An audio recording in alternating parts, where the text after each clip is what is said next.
Welcome to Big Cube Sunday Morning Christmas Part 1.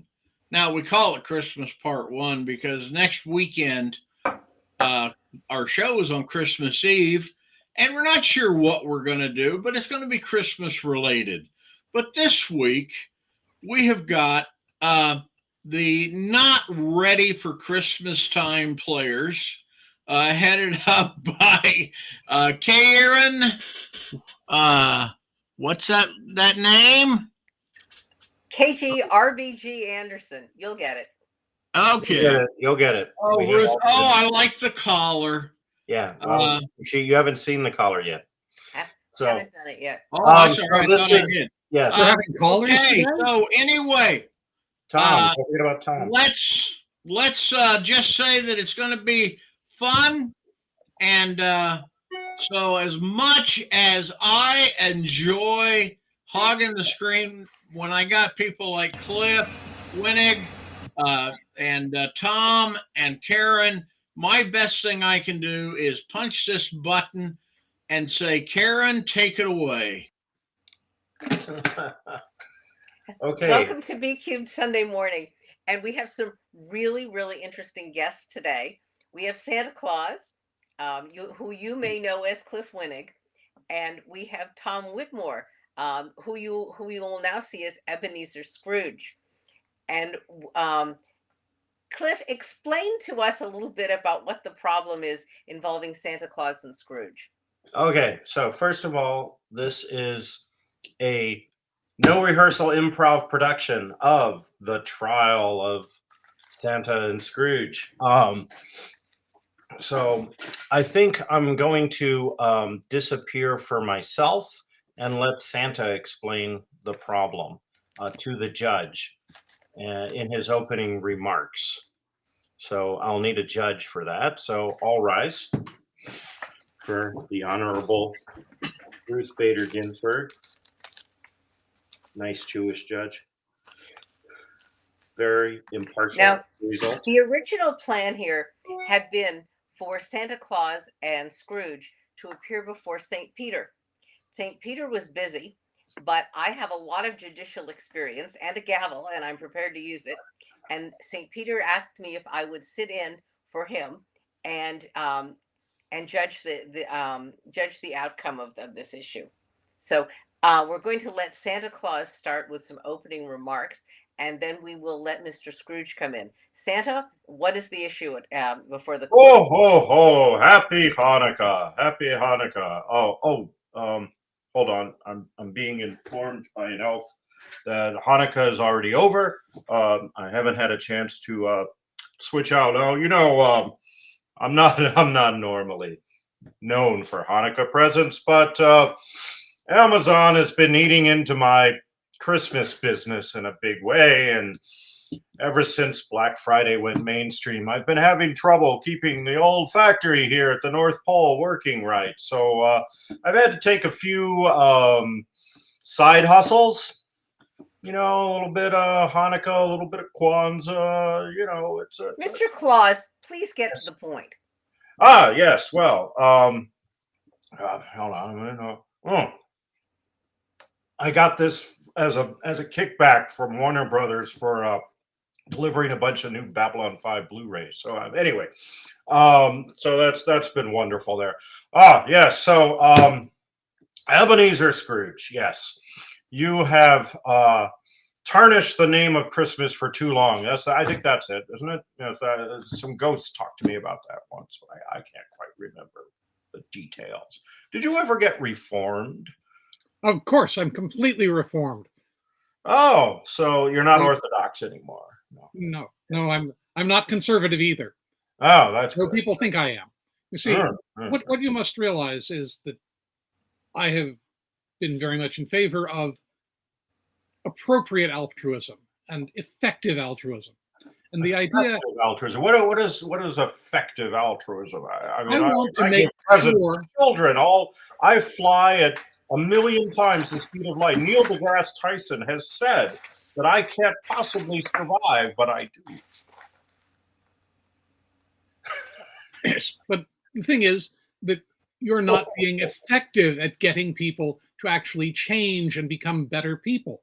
My goal is to help make sure that everyone becomes better, because clearly I know what's best for people.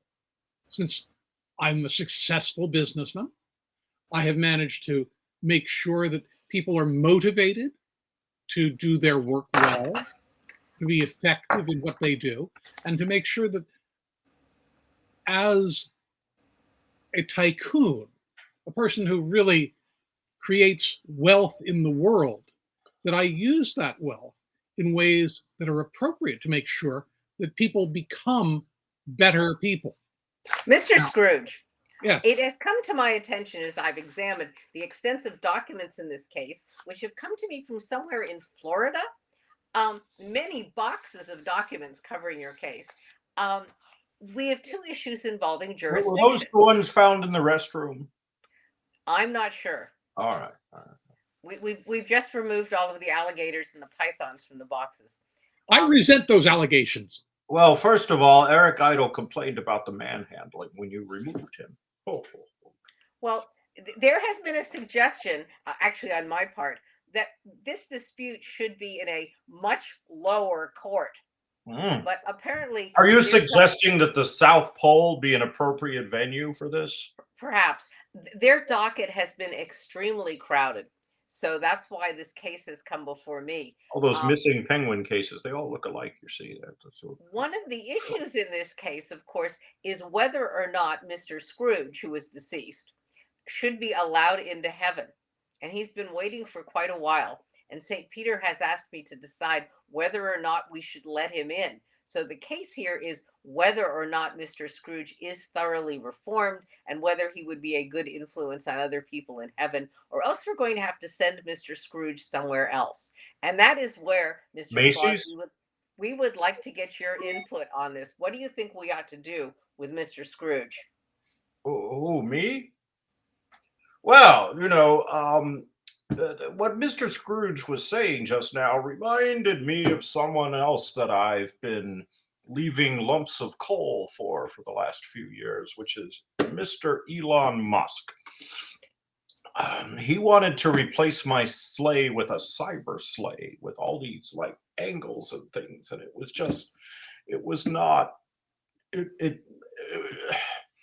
Mrs. Claus quite correctly pointed out that it did not exactly fit the aesthetics of our workshop. So I should add that I have here on my desk a case involving a bunch of elves who want to unionize, who are very much against automated sleighs.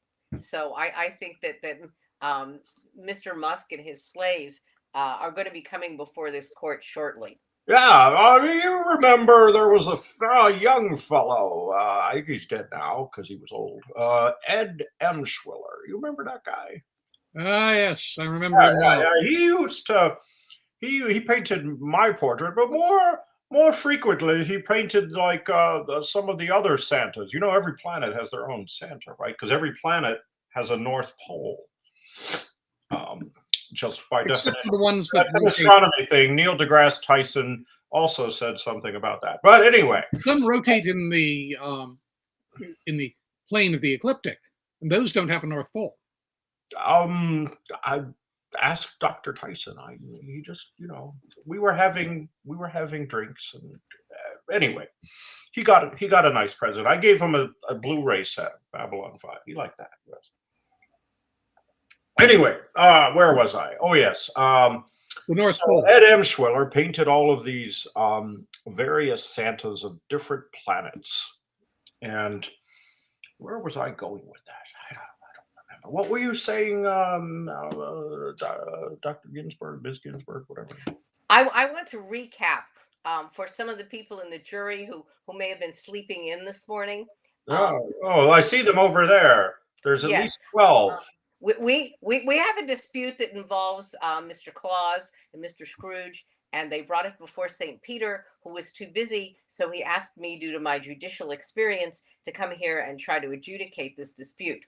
Part of the dispute, we've decided that they have standing here, even though I suggested they go to a much lower court. Apparently, they're also busy. Mr. Scrooge has petitioned to be admitted into heaven. and we are attempting to decide if he has those qualifications.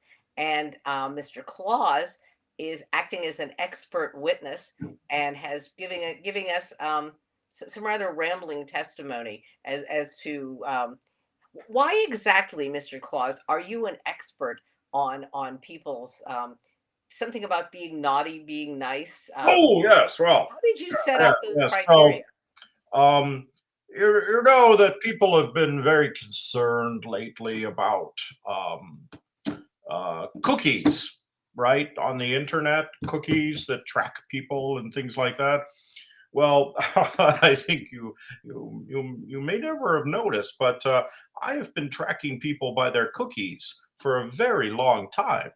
Usually it's milk and cookies that have been left out for me or not left out for me, and I know because I see. These are special. These are better than Google Glass. I can read my list with them. But anyway, so I have spies everywhere. I have elves on shelves. I have Cthulhu on fridges. I have agents, and the old-fashioned agents, people, beings, So sentient I beings. have to stop. Mr. Scrooge, have you been leaving out cookies for Santa? Well, you see, if I leave charity on a retail basis, which leaving cookies for Santa would be, I'm not doing the effective job that I can as a titan of industry to make sure that people are doing as well as they can. You see, Have I you have ever to heard of lost motivate leaders? people. Come on. I have to motivate people to do their jobs. And Mr. Claus does not need any extra motivation. He knows what he's doing is right, and therefore he works well. He's a proper, shall we say, servant to those of us who actually coordinate and maintain the best ways to keep people happy and productive. And especially productive because, after all, what is better than doing well? Now We I are know a known by thing our deeds rather than our thoughts. And I know therefore, a thing or two about productivity. I have elves. They're very, very productive, and are they unionized? Um, not at this time, as far as I know. You see, he understands that the mass of people do not and never will actually figure out how to do what is needed by society. Only the elite, only the people at the top can do this properly. And therefore, the concentration of more wealth into the hands of people at the top so that they can be effectively altruistic is very important. Mr. Scrooge. Trickle down altruism, is that what I'm hearing? Yes, yes. Mr. Scrooge, I have some papers here that were filed by your previous attorney, a Mr. Giuliani. Is he still representing you in this case? He can't represent his way out of a paper bag, I'm afraid. He is no longer my attorney of record or of CD or of DVD or anything. Mr. I've Claus. sent Krampus after him. I gave up on Cole with Mr. Giuliani because that just wasn't doing the job. So hopefully he's in a sack right now with a giant goat-like creature. I'm not sure. I haven't followed up on it. I've got an offer that. Could you check on? Thank you. That's very good. His own legal problems are keeping him from being an effective counsel in any case. Mr. Scrooge, It's more of his drinking problems. Anyway, we're also looking into some issues around who your professional cohorts have been.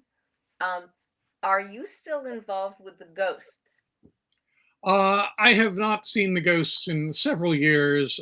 We still maintain cordial relations, except for that ghost of Christmas yet to be, who just he's ghosted me. That's just terrible. He's actually good at parties. If you get a few drinks in him, he starts talking your ear off. It's interesting. Anyway, I found that very useful over the years because he projects toy buying trends, among other things, since he knows about the Christmas future, right? And things like that. So I was able to get a whole lot of Cabbage Patch Kids before they were a thing. Yeah, Anyway, that helped a We, lot. we have had some amicus curiae briefs filed on behalf of Mr. Scrooge by a family by the name of Pratchett, including a Mr. Tim Pratchett. Mr. Scrooge, are you still involved with the Cratchit family? And do you know how Mr. Tim Cratchit is doing? I have maintained employment for the senior Mr. Cratchit, and he reports to me every so often that Mr. Tim is sickly but surviving, that he is of good cheer and continues to wish that everyone be blessed. He is in our thoughts and prayers. Oh And dear. Yeah, well, I've been hearing other things from him. I've had to buy him a new set of, or build him a new set of crutches every year because he wears them out having to go do errands. And what are those errands, you may ask? Those errands are the intolerable bureaucracy that anyone on disability has to deal with. Going hither and yon with papers and more papers. And it makes my journey look like nothing at all, really. But you see, it gives them character. It's important for them to have struggle in order to become better people. And our whole goal is to make sure that people are better. Therefore, but better at what? I mean, let's we all know what better means.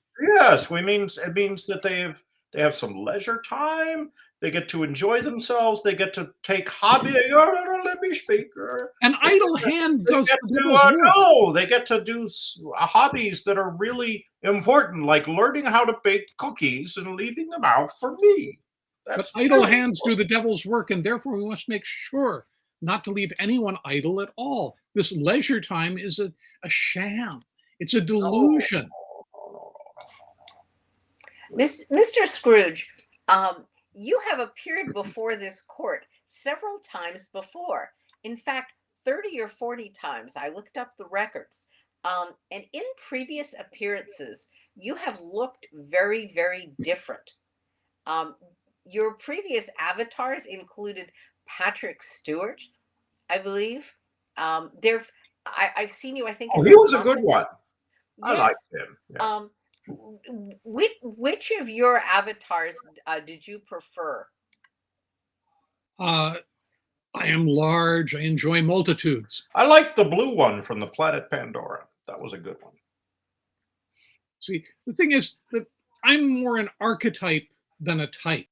And therefore, I like to go on the ark with all the different animals, and all the different animals represent me. Oh, like, say, J.P. Morgan and Elon Musk and Jeff Bezos, all of those animals. Yes. They're all animals, they're not plants or fungi or anything. They're actually Morgan was a fun guy. Oh, well. No. Gentlemen, before this court recesses and goes into deliberation, I wanted you both to address the issue of artificial intelligence. Mr. Scrooge. My objection, Your Honor. Yes. I don't think we've discovered real intelligence yet. Therefore, artificial intelligence will be much better because we'll have something to work with.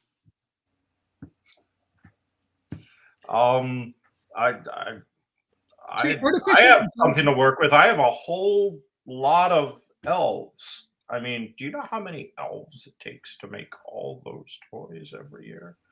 It takes, I don't even know. Mrs. Claus keeps the books, but they aren't even unionized. A firm in Vegas. I'm not quite sure on those details. She keeps taking vacations to Vegas, which she says are important for working on the books. But anyway, yeah, I know I got quite a few of these elves here in this workshop. You see, and he does not let them unionize. He understands that the importance of work unionize. They're just not interested. The importance of work is to keep them busy and to keep them producing things that will make everyone's life better. Now, whoa! I wouldn't go that far. I would say they produce things to make life more fun. That's one form of better now, isn't it? Well, it's a fun form of better.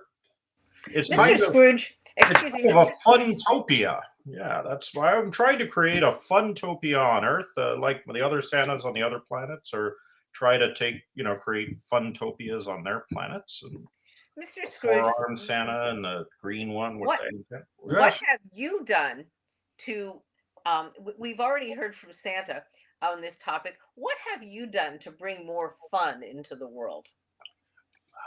People can't enjoy fun unless they know what unfun is like. See, fun is a relative concept, and we don't know what's fun until we've tried many different things. Now, if I get them working, they are so much more relieved when they can take their half hour off and actually get a nap or go off and stop thinking about the work that goes into making more and more widgets so that I can get my portion of what they do. See, the surplus value theorem says that they don't understand what their work is worth. I do. Therefore, I get to take whatever is left over when they are working and turn that surplus value into my values. And my values are clearly much more important than their values because they just don't have the perspective. They don't know all the important things in life. And Mr. Scrooge, I have to say that I think that your presentation is in violation of the Marley clause of economics. Oh, but Jacob Marley is Marley- dead. He was dead to begin with. I knew we were going to get to this. Marley, I remember Marley. He died young. He was a chain smoker. That was his problem. Yes. Very long chain. Very long chains. Gentlemen, we're going to have to go into closing arguments. I have a case coming up in a little bit involving the Hogfather. And, and yes. he's got nice fellow, not kosher at all, but nice fellow. His wild boars are outside my chambers, tearing up the waiting room. So we're going to have to bring this to a close. Santa Claus, would you like to make some closing arguments as to whether or not Mr. Scrooge should be allowed into heaven? Oh, well, I'm a generous sort. I think everyone should be allowed into heaven, but maybe not in a position of influence. Thank you. Mr. Scrooge, what do you say? Do you still want to be in heaven? Of course I want to be in heaven. Everyone wants to be in heaven. But do I believe in heaven? No, I'm much more a materialist. So therefore, but you've seen literal ghosts. You know that there's ectoplasmic people out there. Somebody put something in my cocoa. Therefore, I saw things that are not real. And I want to go back to being a realist. And therefore, while I would like to be in heaven, I don't believe that this is possible. So I'm caught between the horns of a dilemma. Thank you, Mr. Scrooge. A dilemma. That's always very painful because it pokes right here. Gentlemen, yes, Your Honor. Yes. Gentlemen, the court is going into recess. I appreciate both of you coming and presenting your arguments. Santa Claus, I appreciate those little things that you left in my stocking. And oh no, that was no problem at all. I hope you enjoyed spinning the dreidel, especially. That was, but I love recess because that's where we get to join in on all the reindeer games. Absolutely, and Mr. Scrooge, we appreciate you stopping by, and the ghost will escort you back to your waiting area now. Thank you very much, gentlemen. Oh, the court is in recess. Merry Christmas to anyone who likes Merry Christmas. Keep Christmas by working and doing good. Yes. Okay. All right. I want to explain to our audience that was an idea that somehow came up, and we thought we would play around with it. And I want to thank everybody. It was a Bob Brown original idea, folks. Yes. And it gave Tom a chance. It gave Tom Whitmore a chance to wear his top hat, which is a real moth-eaten marvel. And I got to wear my silly Santa moonlighting as Hanukkah presents hat. And I had to find out that on YouTube, there is a if you go to YouTube and you look for Ruth Bader Ginsburg paper collar, there is a recipe which I followed late last night to cut out Nice. this collar. So you're very lucky, audience, here, because you have 3 BQ Press hosts together for the first time. First, second, and third Sunday hosts right here. And although I'm normally A host of hosts. the hosts of Sunday past, the hosts of Sunday present, and the hosts of Sunday future. I am actually technically the host today, but Karen is doing such a good job that I'm going to let her do it. Okay. But are we moving into the serious-y discussion? Great. Yeah. So, we thought we would talk a little bit about book selling. Yeah. Yeah. And I wanted to start off by saluting and congratulating 2 independent bookstores, 2 booksellers who were named the People of the Year by Publishers Weekly. And that is Valerie Kohler and Charlie Redsek. And they are both, they are with Book People in Austin. I love that bookstore. I used to live in Austin. They're Blue fabulous. Willow Bookshop in Texas. And they were given this award by Publishers Weekly for their for standing up against the Texas book banning statute, HB 900. So Yeah. So when I lived in Austin, Book People was the bookstore. They were fabulous, and they host a lot of author events. They're wonderful. So I do want to say that Tom, you may not know, was a bookseller for many years in a brick and mortar bookstore called that he co-founded and co-ran called The Other Change of Hobbit. Although I'm sure Karen knows all of this story, and I know good chunks of this story since I used to be a customer, which is how I met Tom. Maybe Tom, could you take us through the story of, the original Change of Hobbit, which was the inspiration for your bookstore's name, and the whole thing of like having this idea of running a bookstore and talking to talking to the other. There were 3 of you at the beginning, right? Yes, Debbie and yes. Dave and you. Dave, me, and Debbie Notkin were the other 2. Yeah. And can you talk about how you and Dave and Debbie decided to open a bookstore, decided where you were going to open the bookstore, decided what you were going to call it, and what it was like to open a bookstore, which was what, 1977 about? 1977. We opened the same week as Star Wars. Right. So I'd like to talk about that too, because that was an inflection point in science fiction history. Yeah, it definitely was. I'd been doing rare book dealing at conventions, starting out with Clint Bigglestone and Bob Brown, both of whom are no longer alive, unfortunately, as Bigglestone, Brown, and Whitmore. And we would go and sell books at conventions. And I was a member of the Little Men's, which was a science fiction club in the Berkeley area. And Deb and Dave and I started a thing called the Portable Bookstore, which was the partnership under which The Other Change of Hobbit lived. And we would go to the Other Book People, which was a distributor in Berkeley, and buy a batch of books and put them into a box and take them to meetings, because Little Men's had been meeting at J. Ben Stark's house, and he ran a distribution business, ordered a bunch of books from England and sold them in various places. It was an interesting approach to the world. And when Ben got older and retired and stopped holding the meetings, people wanted to have books at the meetings, so we covered up a box with contact paper and brought stuff in. We went to Book People and found the stuff that we thought was interesting. And what was that generally? Mostly science fiction, but we'd look through their shelves and find odd stuff. A book that is the type of thing we would have picked up, even though it came out much significantly later, would be Science Made Stupid.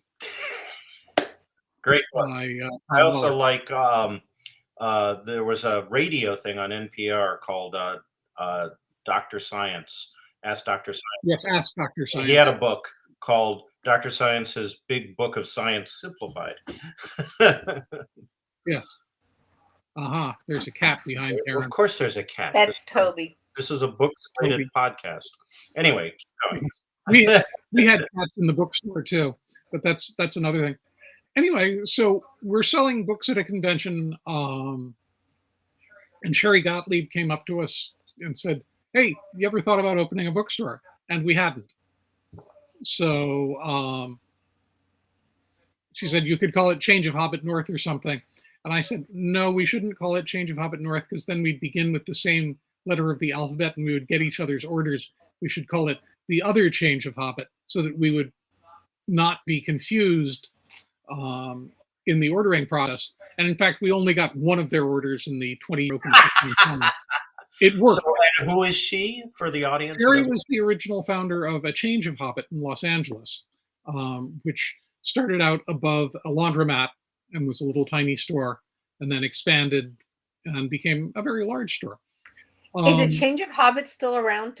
No, they closed down before we did. We actually lasted more years than they did. And none of us had any real idea how to run a bookstore, how to do budgeting, anything like that.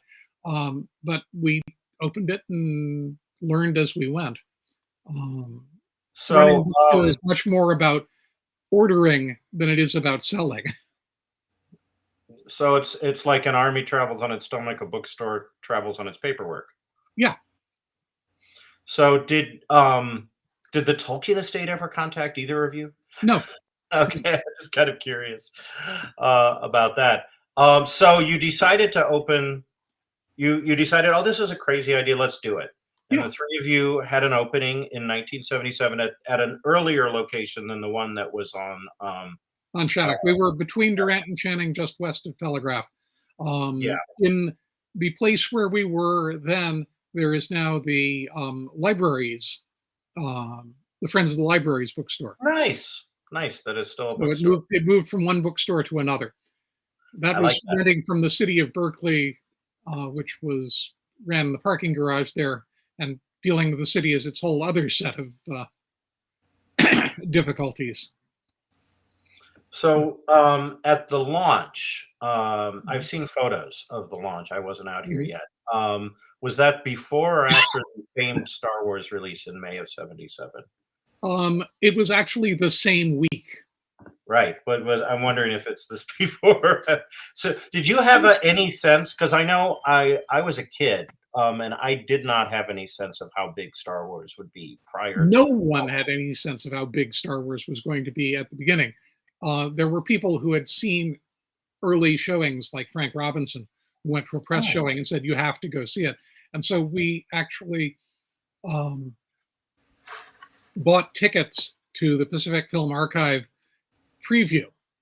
And we were with the second audience ever to pay to see it. So imagine seeing that movie with an entirely naive audience. When the opening scroll comes out, people started applauding. And then the first ship comes over and people applaud more. And then the second ship comes over and everybody gives it a standing ovation. Wow. The audience went crazy. Yeah. Without any hype, without any, understanding of what this was going to be. And it took off immediately.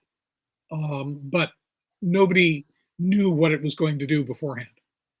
Right. Well, like I said, I was a kid and my parents took me. So we weren't there. I don't think we weren't there opening day. They'd probably read a review in the paper and thought, oh, he likes sci-fi. He'll like it, and they took me. But being a kid, I wasn't aware of the hype at all. So when I saw it, it was also like a naive audience kind of thing. Well, you were a naive audience, but much of the audience probably wasn't. They might not have been, but I think it was a room full of first timers, right? Like no one had had time to see it twice yet. I saw it 6 times in 1977. People very quickly started seeing it twice, 3 times. Yeah, my mom dropped me and my friend Andy off, and we sat through a showing, and then we called her on a payphone. Can we sit through another one? And they say, "Oh yeah, sure." So we sat through another show. There were no VCRs back then, people. This is what you had, you know. Yeah. So okay. So you went to that showing, and after the three of you went, you and Dave and Debbie. Yeah. Yeah. So after the showing, did you look at each other and say, "We got to order more books," or what? What? How did you respond? We were just too glad to have seen it. You know, we didn't think, we weren't really in the the mode of sales at that point. Tom, when you guys opened, who were some of the writers who did your first readings? Actually, we did an autograph party before we even opened. For Quinn Yarbrough at the Magic Cellar. I've seen her in the pictures, yeah. Quinn is the person who got me into science fiction fandom in the first place, because she ran a little club that met on Tuesday evenings called Fanatics, and she was involved in helping run the Worldcon in 1968 and got me to volunteer for it and help out at that. Where was that in 1968? In Berkeley. Oh, wow. The Claremont Hotel. Oh, nice place for it. Which was actually in Oakland, but it was in a little tiny sliver of Oakland that went up because they wanted the money from it in Oakland, but they didn't call it. It was actually in Berkeley. Oh, yeah, it's very Berkeley, that location. So, right Tom, I have to ask you this. I've been involved in a couple of bookstores in my career, and bookstores really come and go. Mm-hmm. And nowadays, it's really kind of expensive to start up a bookstore. You need a lot of capital and stuff like that. Was it then, or could you just kind of rent a place and go? Well, it's not intelligent to do that, but it's what we did. We were completely undercapitalized. We got some money from my parents, some money from Dave, and had no idea what we were doing. And we stayed open far longer than we should have. What I say about running a bookstore is it's a terrible way to make a living, but a wonderful way to make a life. Nice.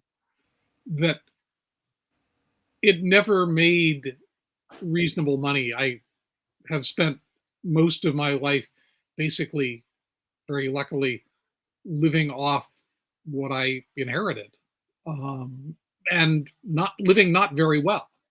Voluntary simplicity before it was an idea or a movement. But the joy of working with books and with customers and with people, helping people find the books they wanted. We sometimes refer to ourselves as an adoption service for books. And as you know, adoption services never make much money. In terms of adoption services, I've met a lot of people who told me that in high school, they literally grew up in your store, that they came from families that didn't appreciate reading and didn't appreciate certainly a genre, and that your place was where they hid out. One of the oddest things that I've run across is that we were traveling through Lower Washington and wandered into a bookstore and found that the person who was running it had started his used bookstore because he loved The Other Change of Hobbit. And I had no idea that we had, in effect, grandchildren. That's wonderful. In the book. I want to jump in right now and say to the audience that if you're interested in the whole concept of science fiction and genre bookstores saving kids' lives and enabling them to survive, I strongly urge them to read the Hugo-winning book by Joe Walton, Among Others, which is about a little girl in Wales who has a broken family, some disability, and some supernatural stuff going on in her life, who's sent to a fairly oppressive boarding school and discovers in the town where the boarding school is, there is a bookstore. and she discovers science fiction of the 1960s and 70s. And not only is it a beautifully written book, but all of the magazines and books in it are actually the ones that were correct for the time in England, which is slightly different than what was correct for the time in the United States. But if you have not read Among Others, I can pretty much guarantee you'll be charmed by it and by the bookstore. Yeah, what book reader doesn't like books about book selling, right? And bookstores, because we all dream about being booksellers. And when I yeah. was right out of high school and going into college, Grollier's Bookshop in Cambridge, Massachusetts, or in that environs, was up for sale. And my best friend, the poet Maria Damon, and I tried to get our parents to give us money so that we could buy Grollier's Bookshop. And our parents would not hear about it. But later on in the 1990s, I was able to invest in a little bookshop in Seattle called, appropriately, Wits End. And we were certainly at wits' end by the end. It did not last. I think it lasted about 3 years, but it was a delightful place while it was there. So yeah, there's a children's bookstore called Hickleby's near where I live that the original owners and founders put on sale, and I had to keep stopping myself from buying it, right? Because I don't have time to run a bookstore. But I think if you love books, there's that sort of the romance of being a bookseller. So Tom, tell us about, we've talked about the founding. Tell us about the romance of the bookstore, and also you moved to the Shattuck location. Yeah. And it was a bigger place, and it had a beautiful mural with a cat in a space helmet. And can you talk about the decision to move, what it was like to move the inventory in the business, and that mural, where it came from, and stuff like that? Well, the mural was based on a business card that was done for us by Carolee Hochsdotter, who died recently, unfortunately, and it was in part because we had cats. We always had a cat in the store from the beginning. The first cat was the Balrog, because we had a sign that said "Shoplifters will be fed to the Balrog," and I like a friend that. of ours found a cat. Balrog, they find out it's a cat. Huh? Yes. Then the shoplifters find out it's a cat. Yes. Well, but we had the sign before we had the cat, but we named the cat from that. And then we had Shelob, who was a long-haired black cat, who we called her that because she was black and hairy and ate flies. And then we had those were the two cats we had at the Channing store. We had other cats at the we had other cats at the Shattuck store. And I want to jump in and say we have a troll on our restream, and I'm going to talk with Bob about seeing if we can block him, because unfortunately I can't, but I think Bob can. Yeah. Thank you. So proceed. Yes. Okay, as you were, Tom. Yeah. So talk about the move and the art. As I said, the original store was run by the city, and dealing with the city was not always easy. So eventually we decided that we had to move, and found this new place. And we moved pretty much by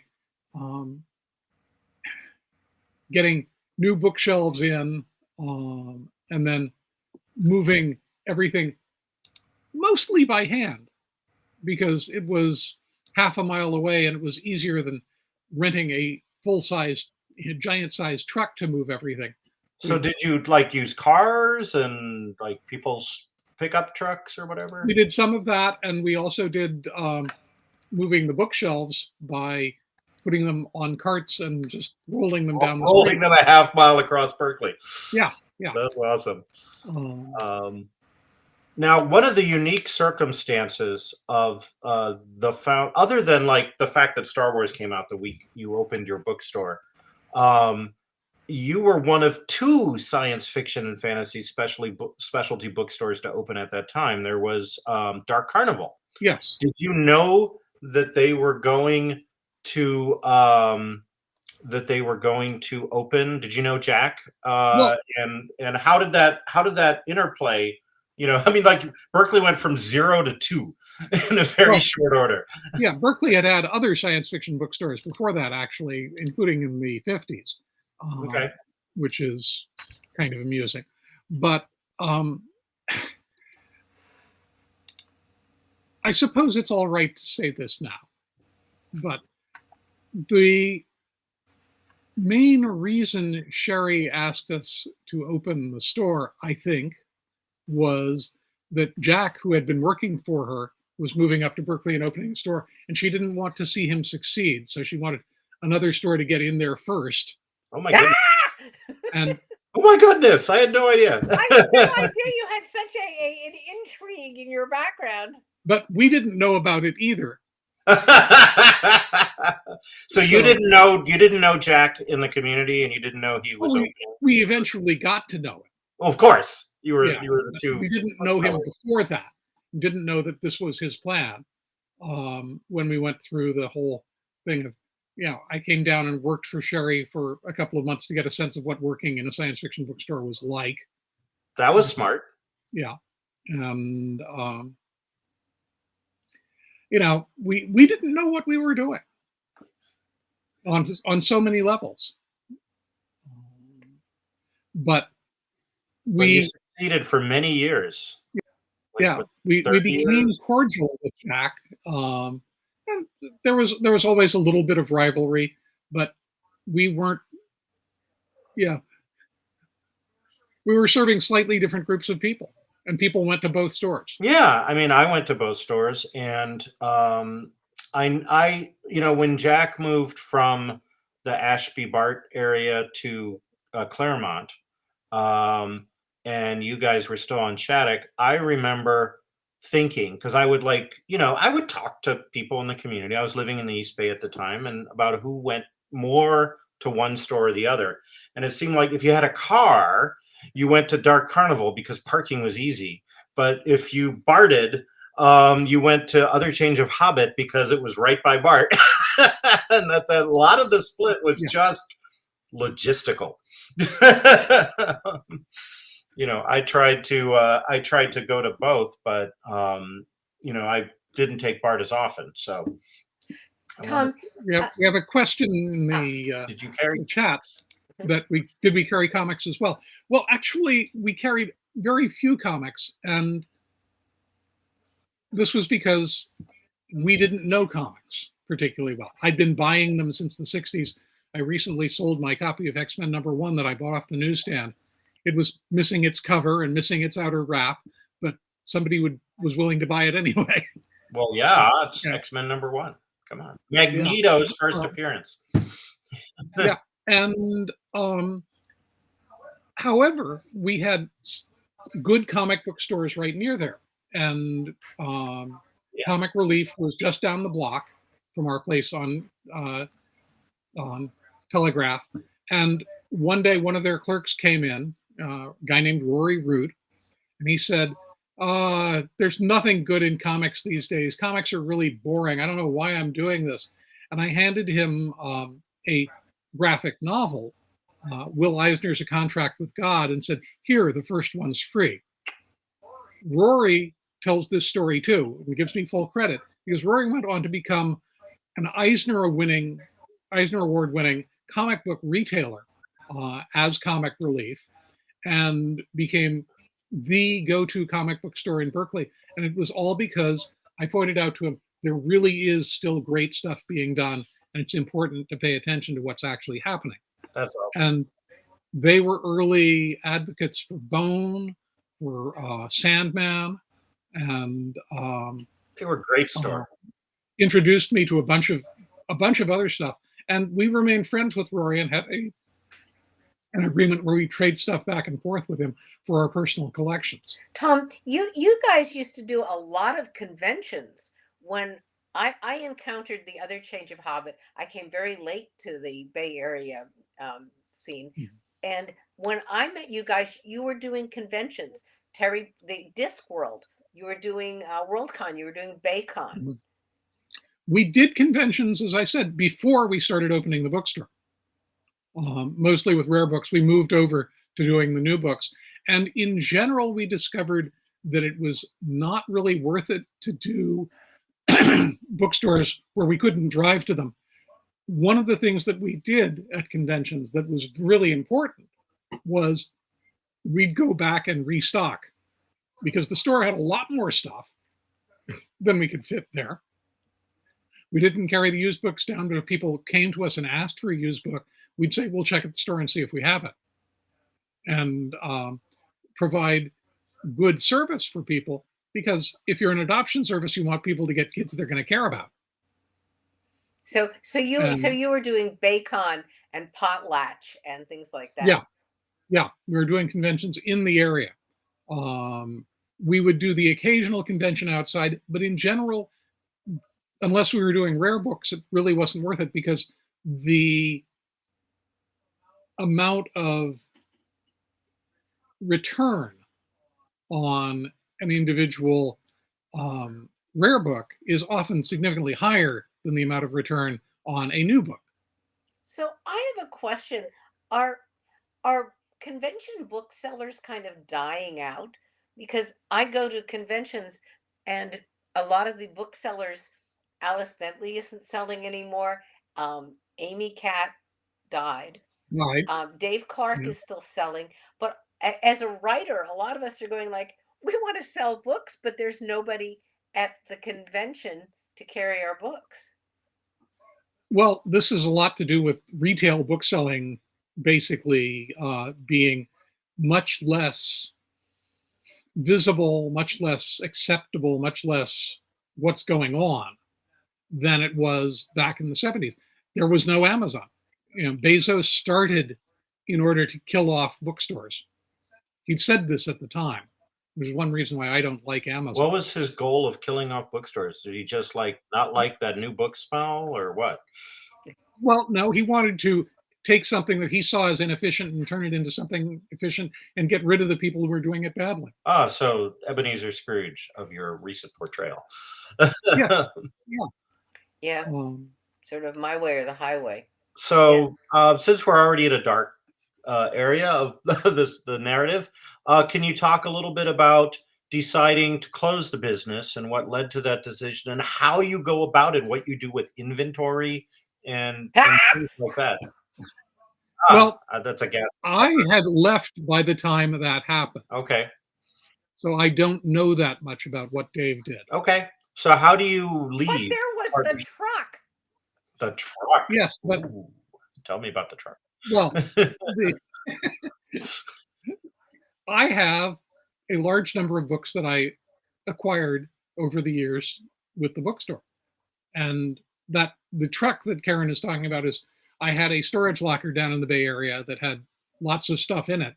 And I borrowed a truck from Dave Howell and went down to the Bay Area and brought the truck full back. But that was not, had it been the inventory from the bookstore, there would have been multiple copies of a lot of things. And there were multiple copies of a few things because I would buy things that I thought were scarce. When I could buy a 40-cent paperback for a quarter and sell it for $10, then or put it out for $10, I would buy it. Sure. And I don't have to sell that many of them to make it worth doing You that. also, when the store was moving around and shrinking, there were a lot of things in the store that were rare books from your father's collection. And from my own collection. But you got those back. I got most of them back, except for the ones that had sold. Right. What I'm getting up to, Cliff, is we have a warehouse full of bookcases in which, and the books are all alphabetized. It's gorgeous. Yes, Karen actually hired somebody to come in and help her alphabetize, and they're sorted by genre also. I need to come visit. Me too. And what's so If you beautiful, come up here and visit, I'll take you and show you. what's so beautiful about the warehouse is the bookcases are from Alice Bentley from her store, because she brought the bookcases out to Vashon Island, and then we bought a bunch. Some of them are from Greg Bear's office. After Greg died, we got some of Greg's bookcases.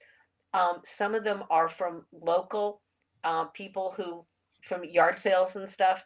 But we have some really, really cool, enormous bookshelves filled with the most gorgeous books.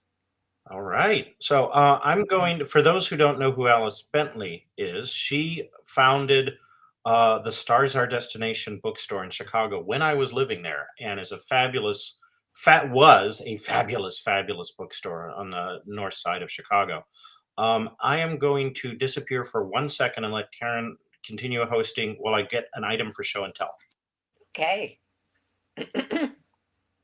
Seconds up. Yes. But yeah, so Tom and I have this giant warehouse full of books, and it's really fun. And Tom is still selling. Well, people are online now, so Tom sells through Biblio. Yeah, through biblio.com as Uncommon Sense Books. And we've got show and tell. He's going to go get something. So yes, he's still going. Yes, but Tom's collection of books, which he's slowly selling off, is extensive enough that if Bob Silverberg writes about a rare book in one of his columns in the magazines, and I go and tell Tom about it, Tom can just reach into the bookcase and pull out the rare book. It's really charming. And I realize I'm just about anything is somewhere in our bookshelves, which is why I wanted to get everything into bookshelves and out of boxes. It's really fun to have it around. Yeah. It's hard to know where books are. Back when the store moved from Shattuck down to Adeline, I helped move all of those things then. And in fact, months later, Dave would call me and say, "Where's X?" And I would say, "It's in this book, this box on the back shelf."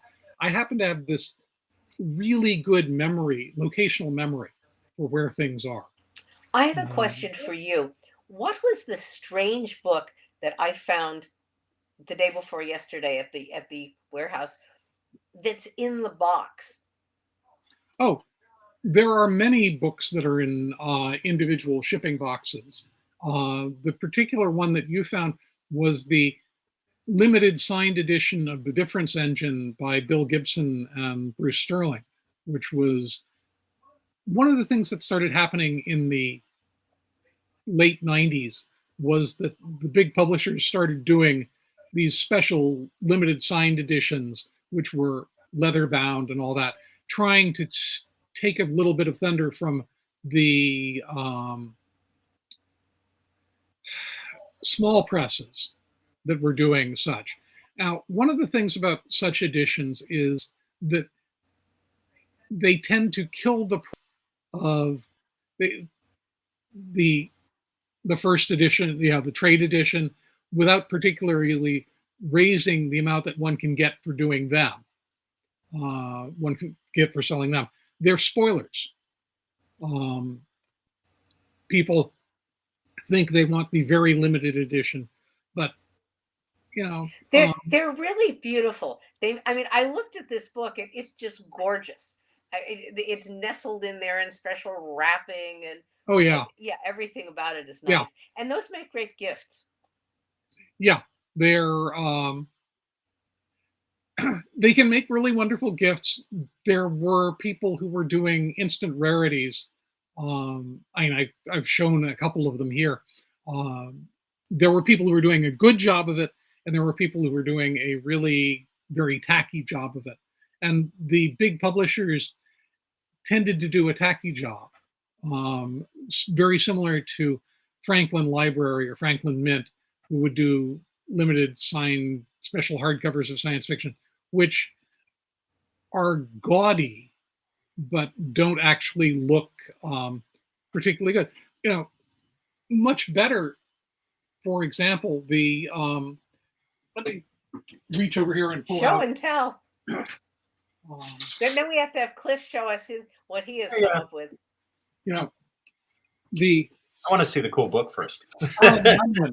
Did the slipcased edition of The Lord of the Rings, which is the first 1-volume hardback edition, and they did a wonderful job on the cover. And this they did just as a special, but they didn't limit the edition per se. The first printing, which this is, which was my graduation present from my father, is a great. It was a great present at the time, and it's got a fair amount of value these days. It's beautiful. I love that. Can you show the artwork again one more time? There's the spine. The spine. Can you show the artwork again? Cover art again. This That's is beautiful. This is the whole entire Lord of the Rings with all the appendices, all the maps and everything, printed on India paper. Sure. So it's very thin, very opaque paper that was originally used for printing Bibles to be shipped to India. That's India paper. Like India Pale Ale was for like shipped sailors who were shipping the Bibles. Oh, interesting. It's very hoppy because it preserves at room temperature. Anyway, this is a bookmark for the Stars Our Destination bookstore. The edition when they moved locations, the actual they all have the change of address like that, so that people would notice the change of address. And the other side of this bookmark is artwork by me from 1991, featuring a cat. And Alice told me it was one of the more popular bookmarks that they came out with. Done originally on McPaint and McDraw, and featured my kitten as the model, except the stripe pattern is not my kitten's pattern because he wouldn't stand still long enough for me to draw him effectively. But I figured, Stars Our Destination is specialized in science fiction, horror, and fantasy. And what element do all three have in common? Cats. We expanded to include mysteries, which also feature cats. Yes, right. And so that worked out. And I thought that making the Stars Our Destination out of stars would be fun. And so that was the idea for the bookmark. And I just did it and handed it to Alice and said, "What do you think?" And she's like, "Yeah." So. I should go pull one more limited edition book, which will take me about. Okay. So that's another thing about locally owned bookstores is they print their own bookmarks sometimes. And they're fabulous. I still have some bookmarks from a long gone bookstore of my childhood. It was the only bookstore in bicycle distance of me when I was in junior high and high school, called Ex Libris Books in Memphis, Tennessee. And they were teeny tiny. And they had books. I could go get one, but that would take more time. Just Ex Libris on there, and it had their address. And I still have some of those bookmarks. I grew up in a suburb of Washington, D.C., and it was all Brentanos. But when I went off to college, there was the sort of gourmet bookstore called Atticus. Okay. And then there was a little local, well, there were 3 or 4 used bookstores. And when I moved out of New Haven, I left $180 worth of credit at the used bookstore and just told them to give it to somebody. Oh, that's a wonderful pay it forward right there. Yeah. That's great. So this is Last Call by Tim Powers. Yes. This is the Charnel House leather-bound edition, which, as you can see, has tarot cards, Las Vegas gambling chips embedded in the cover, and the papers. He says, "Oh, lovely." Yes, those are actual dollar bills. The limitation page is $2 bills. Nice. That's beautiful. Wow. And a few of the copies have a bookmark, which is the bottom half of the $2 bill that got cut off. That's just gorgeous. Unfortunately, he didn't match the serial numbers. Yeah. Well, then you got to send it back. No, Charnel House does beautiful books. I have a number of their Tim Powers limited, but none of the lettered. Those are too pricey for me. But they were too pricey for me too, but I copy edited them. Oh, well, there you go. A copy of I've never seen the letter to that. That's I beautiful. wonder if we're inspiring. Bob to do a fancy limited edition of one of the B Cube Press books. Ooh. There's Annie. This is our new kitten, Anne Bonnie. Aww. Aw, hello, sweetie. Well, Karen, that's as good a reason to bring me back as any. If I do a limited edition, when I get the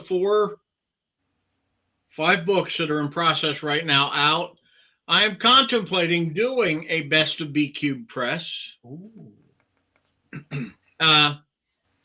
And by the time I get these books out, we're going to know whether or not we have a dictatorship or not.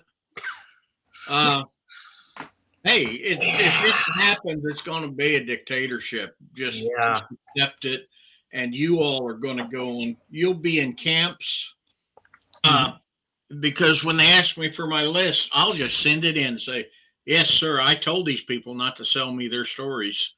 But they forced me to pay them money and everything. Yeah, I know. It was terrible.